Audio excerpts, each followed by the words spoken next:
വിദ്യാർത്ഥികളുടെ കഴിവുകൾ വികസിപ്പിക്കാൻ സ്കൂളിൽ സ്റ്റെം ഇന്നോവേഷൻ ലാബ് സജ്ജീകരിച്ച് കോഴിക്കോട് അമൃത വിദ്യാലയം.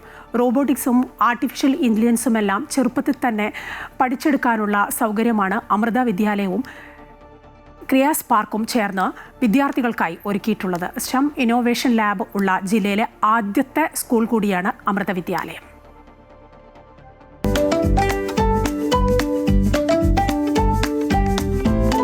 വിദ്യാർത്ഥികളിൽ സ്കൂൾ വിദ്യാഭ്യാസ കാലം മുതൽ തന്നെ തൊഴിലധിഷ്ഠിത മേഖലകളിൽ നൈപുണ്യം വികസിപ്പിച്ചെടുക്കുക എന്ന ഉദ്ദേശത്തോടെയാണ് കോഴിക്കോട് അമൃത വിദ്യാലയത്തിൽ സ്റ്റെം ഇന്നോവേഷൻ ലാബ് സജ്ജീകരിച്ചിരിക്കുന്നത്.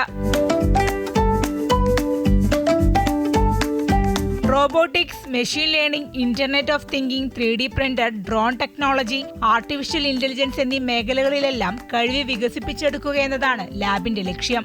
ക്രിയാസ് പാർക്കുമായി സഹകരിച്ചാണ് കോഴിക്കോട് അമൃത വിദ്യാലയം സ്റ്റെം ഇന്നോവേഷൻ ലാബ് സജ്ജീകരിച്ചിരിക്കുന്നത്. വളരെ ചെറിയ പ്രായത്തിൽ തന്നെ അതിന് കുട്ടികൾക്ക് ബൈ ഹാൻഡ്, കാരണം ഈ ഒരു കറിക്കുലം 80 to 90% പ്രാക്ടിക്കൽ ബേസ്ഡ്. അപ്പോൾ ഏതൊരു മേഖലയിൽ പോയാലും നമ്മുടെ കുട്ടികൾ എഡ്യൂക്കേഷൻ്റെ കൂടെ തന്നെ അവരെ സ്കില്ലും അതുപോലെയുള്ള ലേറ്റസ്റ്റ് ടെക്നോളജിയിലും ഭാഗമായി അതിൻ്റെ കോൺഫിഡൻസോട് കൂടി കുട്ടികൾ ഉയർന്നു വരണം എന്നുള്ള ഒരു കാഴ്ചപ്പാടാണ് ഞങ്ങളുടെ ഈ ലാബിന്റെ പറയുന്നത്. Kozhikode Providence college computer science വകുപ്പ് മേധാവി MV ഷിൽക്ക ഉദ്ഘാടനം നിർവഹിച്ചു. സ്മോൾ ഏജ് തൊട്ടിട്ട് അവർ പഠിക്കുമ്പം എന്താണെന്ന് വെച്ച് കഴിഞ്ഞാൽ വൺസ് അവരുടെ ഒരു കരിയർ ബിൽഡ് ചെയ്യേണ്ട ടൈം എത്തുമ്പം ലൈക്ക് ഒരു 12th or 11th എത്തുമ്പം തന്നെ അവർക്ക് അവരുടെ ഏരിയ എന്താണെന്നുള്ളത് ഡെഫിനറ്റ്ലി എന്താ പറയുക സെറ്റ് ചെയ്യാൻ പറ്റും.